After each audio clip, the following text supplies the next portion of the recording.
오늘 주신 하나님 말씀 디모데후서 3장 15절부터 17절까지 말씀입니다. 디모데후서 3장 15절부터 17절까지 기록된 하나님 말씀을 우리 한 목소리로 같이 읽습니다. 또 어려서부터 성경을 알았나니 성경은 능히 너로 하여금 그리스도 예수 안에 있는 믿음으로 말미암아 구원에 이르는 지혜가 있게 하느니라. 모든 성경은 하나님의 감동으로 된 것으로 교훈과 책망과 바르게 함과 의로 교육하기에 유익하니 이는 하나님의 사람으로 온전하게 하며 모든 선한 일을 행할 능력을 갖추게 하려 함이라. 아멘. 지금 새벽 기도의 본문이 시편 119편입니다. 성경을 읽어보신 분들은 다 아시겠지만 117편은 두 절로 되어 있고, 그래서 짧게 딱 넘어가면서 한 장 체크를 할 수 있는 것 때문에 되게 기분 좋습니다. 그래서 할렐루야 하고 체크를 하고 118편 읽고 119편을 읽기 시작하면 읽어도 끝이 없습니다. 176절까지 되어 있는 성경에서 제일 긴 장인데, 그래서 어떤 분은 할렐루야 하고 놀렐루야 하면서 119편을 읽는다고 농담을 하기도 하는데, 제일 긴 성경이라고 하는 것도 그렇지만 시편 119편을 보면 하나님 말씀에 대한 우리 구약 신앙 공동체, 구약 교회의 고백이 담겨 있습니다. 그래서 율법, 율례, 규례, 주의 법도, 주의 증거, 주의 길, 그래서 그 말씀들을 사랑하고 사모하고 지키겠다고 하는 그런 말씀들이 176절까지 쭉 이어지고 있고, 그런데 또 하나 놀라운 것은 8절씩 한 문단이 되면서 히브리어 알파벳이 알레페스, 기멜, 다렛 그렇게 이제 시작됩니다.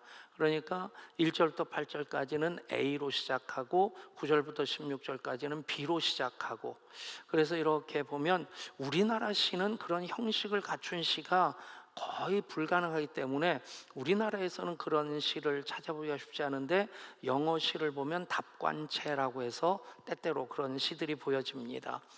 정말 하나님 사랑하는 마음, 그렇게 절절히 담겨져 있는 그 시편을 하루에 한 편씩 이렇게 읽고 묵상하면서 말씀을 나누는데, 119편은 하루에 지나가기는 너무 길고 너무 아쉽다, 아깝다 라는 생각으로 지난 한 주, 또 이번 주까지, 또 중간에 금요성경 집회까지 10하루 동안 말씀을 나눕니다. 그러는 중에 이제 올해 9월부터 12월까지 주제가 제자 아닙니까? 제자인데 9월달 한 달은 말씀으로 살아가는 제자. 그래서 첫째 주는 말씀으로 세워지는 제자, 다음 주는 말씀을 가르치고 배우는 제자, 말씀대로 살아가는 제자, 말씀을 가까이 하는 제자. 그 중간에 추석까지 있습니다. 그러니까 그 분위기 속에선 말씀으로 송편을 빚어야 되고, 말씀으로 떡국도 끓여야 되고, 말씀으로 이게 부침개도 부쳐야 되고, 여러분 정말이지 말씀으로 우리가 도배되어지는 그런 시간이 되지 않겠나. 여러분, 말씀으로 도배하면 어떤 일이 일어날 것 같습니까? 화장하면서도 말씀을 보고, 또 음식 준비하면서도 말씀을 보고, 그러다가 자려고 누웠는데 천장도 말씀이 붙어 있고. 여러분, 실제로 그런 일이 있었습니다. 1866년 천주교에 대한 대원군의 쇄국 정책으로 인해서 몇 번의 그런 사화, 천주교인들이 대규모로 박해를 당하고, 그래서 검속받고 죽임을 당하는 그런 대규모 순교 사건들이 이어지는 중에 또 하나 어떤 일이 있었냐면, 그 암울한 분위기 속에서 제너럴 셔먼호라고 하는 그 상선이 대동강을 거슬러서 평양으로 올라옵니다. 장사하기 위한 목적으로 그 제너럴 셔먼호가 대동강을 거슬러 올라오는데, 그 배에 개신교 최초의 선교사로 이름을 올린 토머스 선교사가 타고 있었습니다.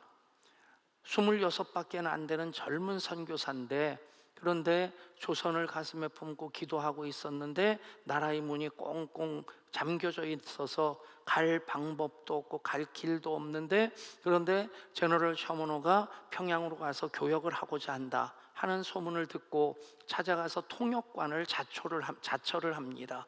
그 배가 밀물을 타고 대동강을 거슬러 올라오면서는 순탄한 것처럼 보여집니다. 중간에 몇 번 배가 접안하기도 하는데, 그때 토마스 선교사는 물론 한문으로 된 성경입니다. 한문 성경을 배에서 내려서 사람들에게 건네주는데, 그 중에 한 사람이 11살 난 최치량이라고 하는 소년이 있었습니다.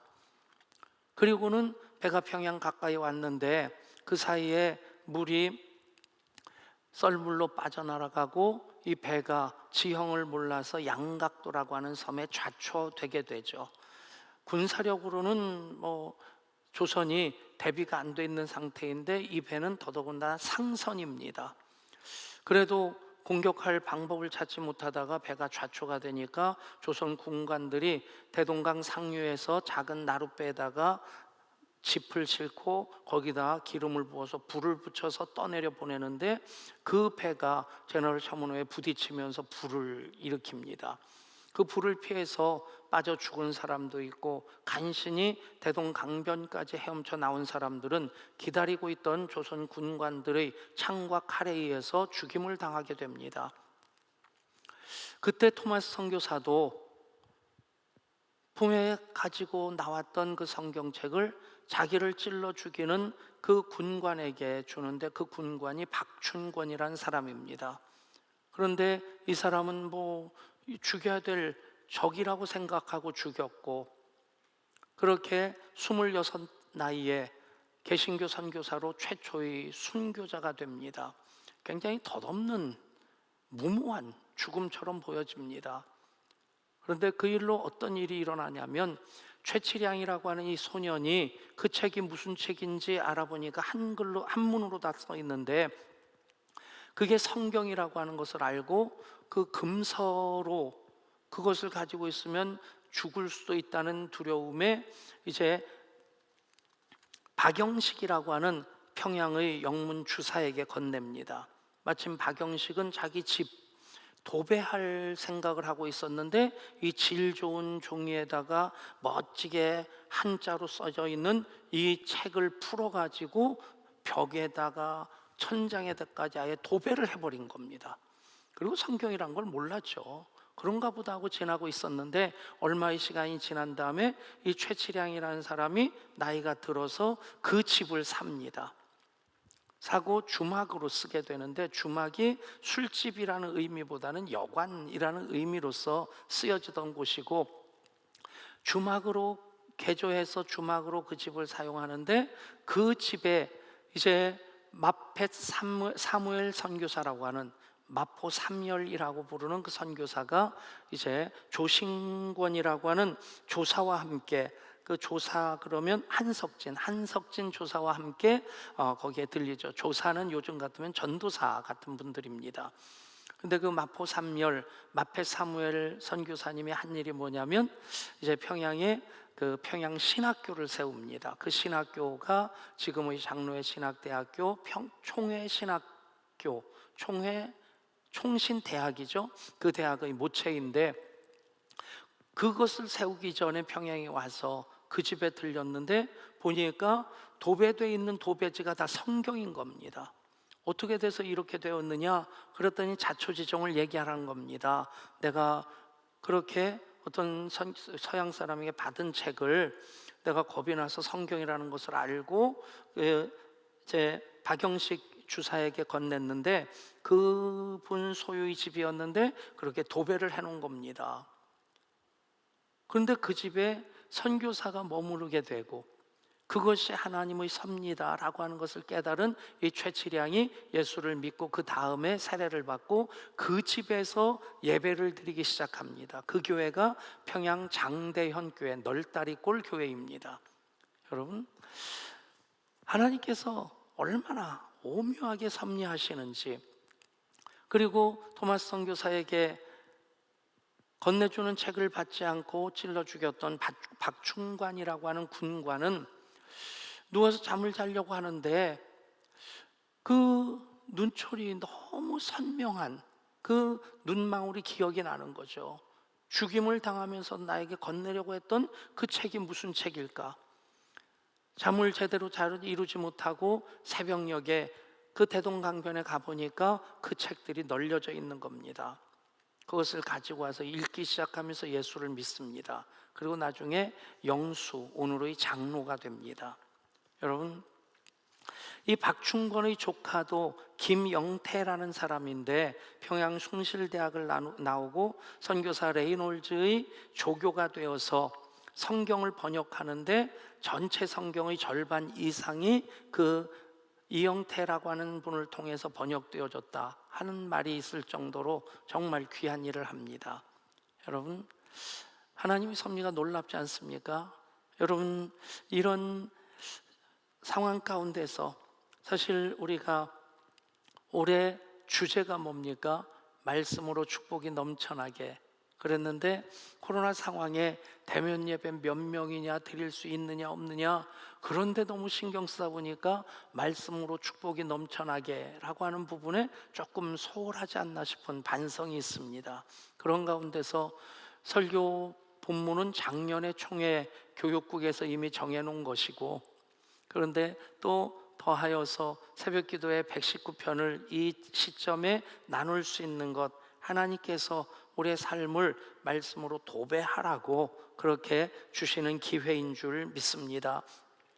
디모데 후서는 바울의 서신 중에 마지막으로 기록한 서신입니다. 그래서 디모데 후서를 읽어보면 바울의 결연한 마음이 거기 담겨져 있습니다.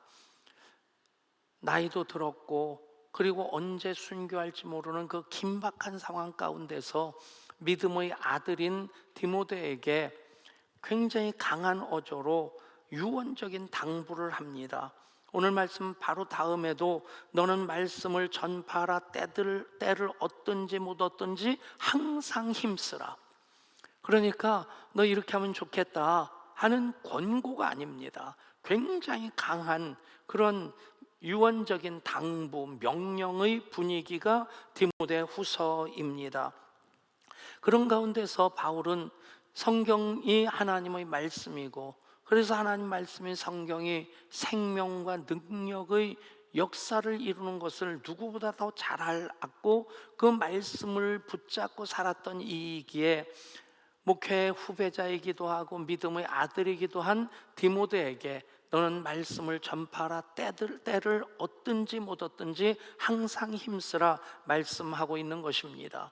여러분 조금 흐트러지긴 했었지만 다시 우리가 9월 한 달 동안 말씀으로 세워지는 제자, 말씀으로 살아가는 제자, 말씀을 가까이 하는 제자 등등 말씀을 다시 굳건히 붙잡을 때에 바울이 디모데에게 그렇게 유언적인 당부를 한 것 같이 하나님께서 우리 각자에게 강하게 말씀하시는 그 말씀을 듣게 될 줄 믿습니다. 오늘 말씀 제가 다시 읽습니다. 또 어려서부터 성경을 알았나니 성경은 능히 너로 하여금 그리스도 예수 안에 있는 믿음으로 말미암아 구원에 이르는 지혜가 있게 하느니라. 모든 성경은 하나님의 감동으로 된 것으로 교훈과 책망과 바르게 함과 의로 교육하기에 유익하니 이는 하나님의 사람으로 온전하게 하며 모든 선한 일을 행할 능력을 갖추게 하려 함이라. 아멘. 여러분, 하나님 말씀으로 천지를 창조하셨습니다. 말씀이신 예수님이 이 땅에 오셔서 하나님의 사랑과 구원을 완성하셨습니다. 그래서 우리는 그 하나님을, 그 예수님을 말씀을 통해 만나게 됩니다.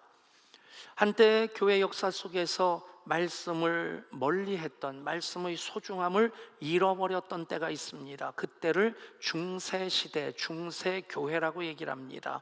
초대교회 그러면 예수님으로 인해서 이제 세워진 예수님을 그리스도로 고백하는 신앙 공동체인 그 교회가 핍박을 받을 때가 초대교회였습니다.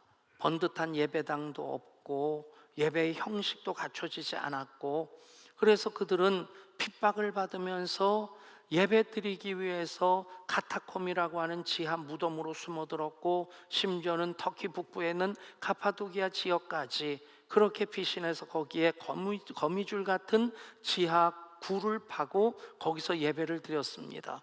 그러다가 이제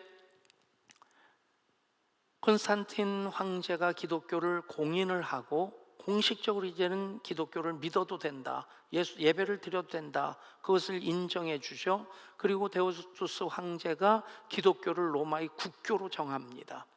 그때부터를 중세교회라고 얘기를 합니다.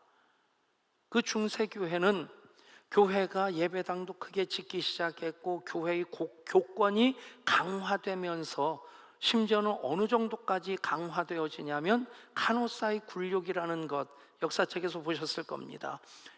하인리라고 하는 황제와 이 그레고리우스 몇 세인지 이 교황이 서로 파문을 하는데, 세상의 황제가 교황 앞에 무릎을 꿇고 카누사라는 성에 와서 그 성 밖에 눈이 쌓여 있는데 사흘 동안 무릎 꿇고 회개를 해서 용서를 받습니다.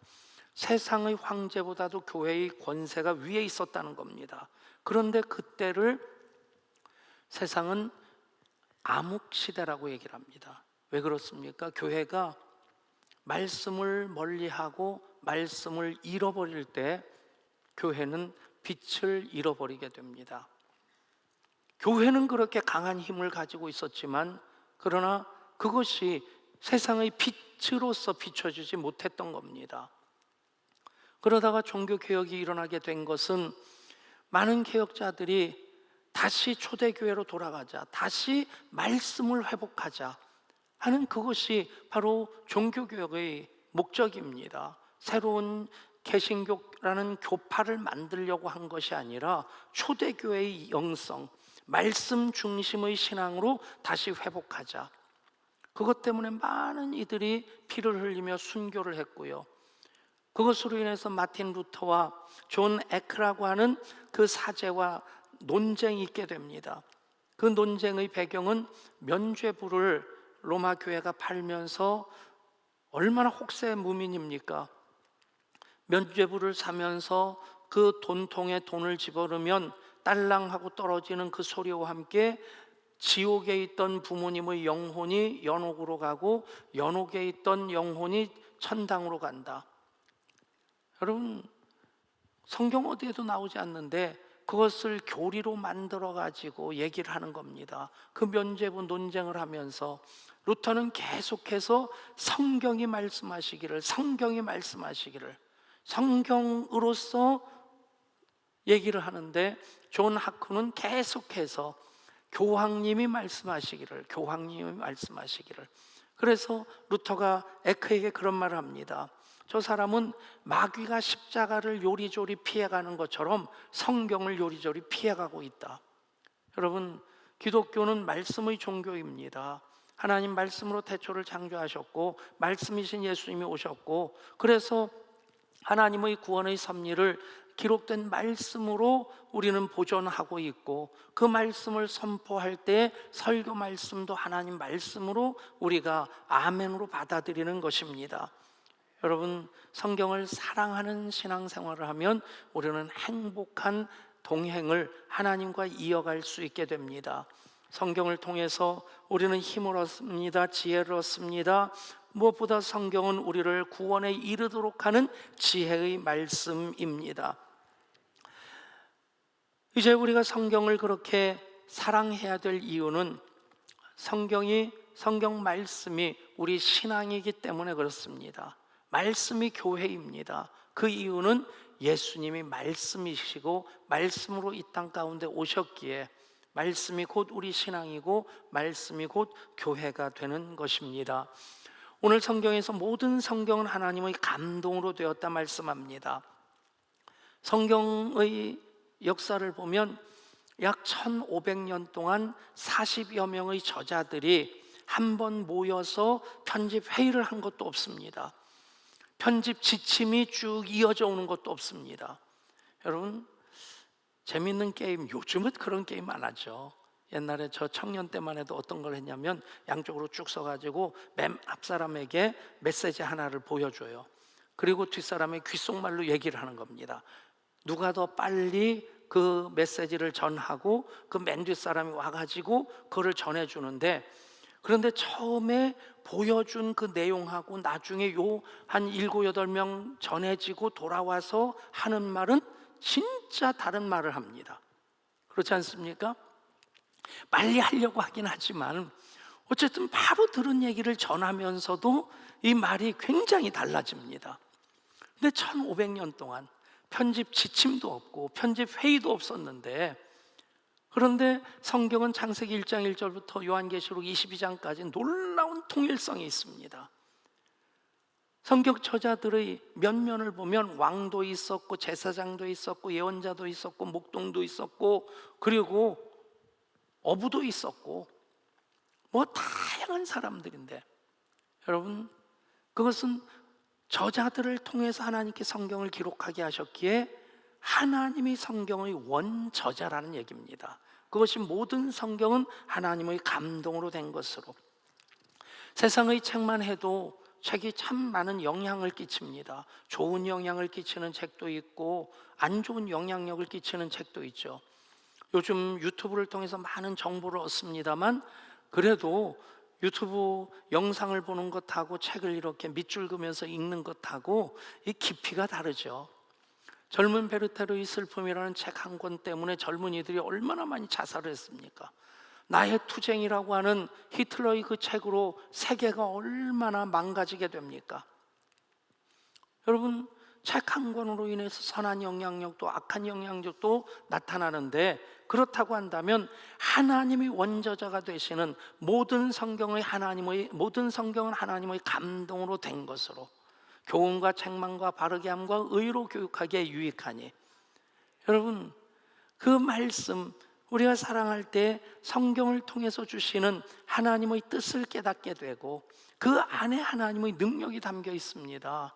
하나님의 생명의 역사가 말씀을 통해 일어나게 됩니다. 여러분, 그 구원의 역사, 성경은 등이 너로 하여금 그리스도 예수 안에 있는 믿음으로 말미암아 구원에 이르는 지혜가 있게 하느니라. 지혜 중에 제일 중요한 지혜는 구원에 이르는 지혜입니다. 성삼위 하나님을 믿고 알므로써 확증된 구원의 삶을 살아가는 것, 우리가 알아야 될 지혜 중에 가장 중요한 지혜입니다. 세상에서도 아는 것이 힘이다. 요즘 특별히 연세 드신 분들은 식당에 들어가서 음식 먹고 싶은 거 주문도 못 하신다고 하더라고요. 키오스크라고 하는 것 때문에 주문 받는 직원도 없고, 그래서 그거 이게 누르고 신용카드 넣고 그리고는 해야 되는데 이런 걸 못 하셔서, 그래서 성경적으로 사시더라고요. 외식하지 말라 그래서 외식을 안 하시고 계시는 거예요. 그 외식하고 이 외식은 다른 건데, 어찌됐든 코로나 때문에 지금 작년 올해 우리가 경로대학을 못 하는데, 경로대학을 업그레이드 해가지고 내년에는 신중년 사관학교로 좀 뽀대나는 그런 그 경로대학을 만들려고 합니다. 그 과목 중에 하나 그걸 넣어야 될 것 같아요. 키오스크 다루는 법. 그래서 그 할머니들 친구들하고 가다가 우리 밥 먹자 그러는데 나 저기 들어가면 저거 못해 그러는 친구들 내가 할 수 있어 딱 데리고 와서 딱딱딱딱 누르고, 그래가지고 어떻게 그런 거 알아? 그러면 예양교회 가서 다 배웠어 뭐 그러고. 여러분, 요즘 IT 시대에 그런 지식을 알면 조금 더 편리하게 살 수 있을 겁니다. 그런데 그건 모르면 조금 불편할 수는 있어도 사는데 그렇게 지장이 있는 건 아닙니다. 못 사는 건 아니란 얘기입니다. 그러나 영원히 사는 방법은 딱 한 가지입니다. 구원에 이르는 지혜, 예수님이 그리스도이심을 믿는 것입니다. 성경은 그것을 말씀하고 있고 그것 때문에 성경을 하나님의 감동으로 됐다고 말씀하고 있습니다. 그러면 어떻게 됩니까? 그 말씀을 따라서 교훈과 책망과 바르게 함과 의로 교육하기에 유익하니, 이렇게 그려보시면 됩니다. 교훈은 구원에 이르는 지혜입니다. 그런데 우리가 때때로 부족합니다. 연약합니다. 휘청거리다가 곁길로 들어서게 되면 책망을 하고 다시 바르게 교정을 해서 계속해서 그 교훈으로 나아갈 수 있도록 하는 것이 책망과 바르게 함과 의로 교육하는 것입니다. 여러분, 말씀으로 살아가면 그렇게 살아가게 됩니다. 그 결과가 무엇입니까? 17절입니다. 이는 하나님의 사람으로 온전하게 하며 모든 선한 일을 행할 능력을 갖추게 하려 함이라. 아멘. 여기서 온전하게 한다는 것은 적절한 모습이 되고 또 알맞은 상태가 된다는 겁니다. 적절한 모습, 알맞은 상태, 어떤 모습입니까? 즉 말씀으로 살아가는, 말씀으로 세워지는 제자의 적절한 모습, 알맞은 상태가 되는 것입니다. 여러분, 기독교는 말씀의 종교입니다. 말씀을 멀리하면 빛을 잃게 됩니다. 생명이 약화되거나 아니면 사라지게 됩니다. 말씀으로 천지를 창조하셨고 말씀이신 예수님이 이 땅에 오셨습니다. 그래서 교회 공동체를 만드셨고 교회의 일원된 우리들은 말씀으로 하나님을 만나고 말씀으로 예수님을 만나고 말씀으로 성령님을 만나게 됩니다. 그런 과정을 이제 모든 선한 일을 행할 능력을 갖추게 하려 함이라 말씀합니다. 갖춘다 하는 것은 완전하게 무장한다는 뜻입니다. 군인인데 무장이 안 돼 있다면 어떻게 전쟁할 수 있겠습니까? 말씀으로 세워지는 제자가 되기 위해서 말씀이 온전히 갖추어질 때에 우리는 말씀으로 세상을 이기고 말씀으로 악한 영들을 이기면서 말씀으로 세워지는 제자가 될 줄 믿습니다. 말씀을 통해 일어난 일들, 참 재밌는 일들이 있습니다. 제임스 1세라고 하는 영국 왕, 그 이름이 우리 믿는 사람들에게는 더 소중한 것이 제임스 1세가 킹 제임스 버전이라고 하는 영어 성경을 번역하게 한, 그것이 영문학을 전공하는 분들에게 있어서는 고전처럼 가장 아름다운 그런 문체가 담겨져 있는 성경이라고 하더라고요. 그것을 번역하게 할 만큼 독실한 크리스찬입니다. 그런데 그 당시 법은 굉장히 엄격해서 생계형 범죄들도 사형에 처해지는, 우리가 알고 있는 대로 호주가 영국의 죄수들을 교도소에 수용하다가 교도소에 이게 수용할 자리가 없으니까 이 템즈강에다가 폐선들 정박시키고 거기다 죄인들을 수용을 했는데 그것도 모자라니까 아예 배채 태워가지고 호주로 데려간 사람들이 호주 개척의 선조들입니다. 뭐 죄인들 그러면 살인, 강도 뭐 그런 사람들일 걸 생각하는데 그 당시에는 빵 하나만 훔쳐도 사형에 처해질 만큼 엄격한 시대였습니다. 산업혁명 시대까지. 그러니까 그 당시 법도 그렇고 또 제임스 왕도 법을 엄격하게 집행하는 왕이었는데 암스트롱이라고 하는 한 사람이 양 몇 마리를 훔치다가 발각이 되었고 그걸로 사형 선고를 받은 겁니다. 그런데 이 암스트롱이 죽기엔 너무 억울한 거예요. 살 길이 없을까 고민하다가 하나의 방법을 생각합니다. 간수를 불렀습니다. 간수님, 제가 죽기 전에 소원이 있는데 어차피 죽을 목숨인데 성경 한번 읽고 죽고 싶습니다. 그 당시 성경이 얼마나 귀했겠어요. 그리고 이게 내가 비록 죄인으로서 죽어야 마땅한데 성경 꼭 한번 읽고 죽고 싶다고 하는 것을 왕께 좀 전해 주십시오. 그래서 제가 성경을 읽을 수 있게 해 주십시오. 하도 간곡하게 부탁하니까 왕의 그 사실을 전했다고 합니다. 왕이 싱긋 웃으면서 그러면 그렇게 하도록 하거라. 그래서 그 귀한 성경 한 권 넣어주고 성경을 읽은 다음에 사형에 처하도록 했는데 한 달 지나서 다 읽었냐? 아니요. 1년 지나서 다 읽었냐? 아니요. 왜 이렇게 더디 읽냐? 예, 제가 말씀 읽다 보니까 말씀이 너무 귀하고 너무 은혜가 돼서 하루에 말씀을 한 절씩 읽고 그 말씀을 묵상하고 외우고 그러면서 지내고 있습니다. 여러분, 성경이 31,102절입니다. 31,102절을 한 절씩 읽으려면 80년 걸립니다. 그 얘기를 듣고 제임스 왕이 웃으면서 그래, 집에 가서 남은 성경 읽으라고 하거라. 그래서 살았단 얘기입니다. 여러분, 하나님 말씀을 우리가 사랑하면 하나님이 우리를 사랑하십니다. 말씀으로 살면 하나님께서 우리를 살게 하십니다. 이야기 하나를 더 말씀드리면서 말씀을 마칩니다.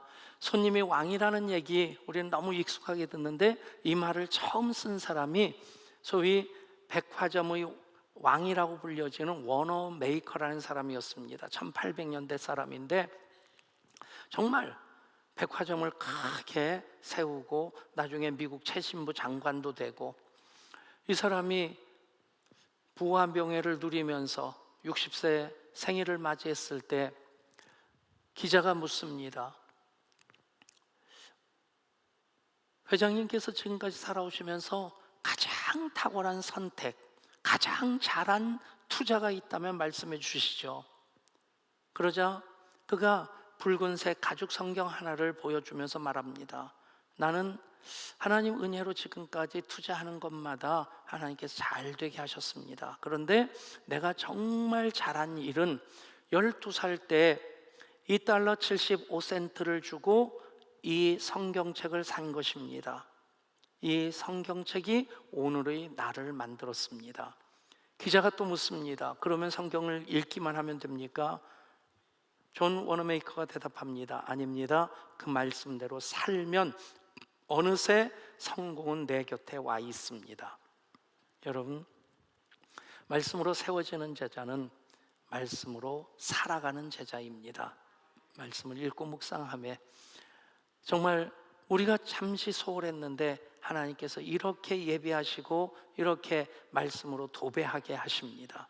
말씀으로 도배하면서 올 추석 때는 말씀으로 송편도 빚어보시고, 말씀으로 떡국도 끓여보시고, 말씀으로 부침개도 부치시고, 말씀으로 나물도 무치면서 말씀으로 도배된 삶을 살 때에 우리는 말씀이신 예수님께서 말씀으로 우리 만나주시는 그 은혜, 그 복 마음껏 누리게 될 줄 믿습니다.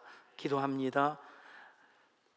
하나님 말씀으로 천지를 창조하셨습니다. 말씀이신 예수님, 하나님의 구원을, 하나님의 사랑을 완성하시고자 이 땅에 오셨습니다.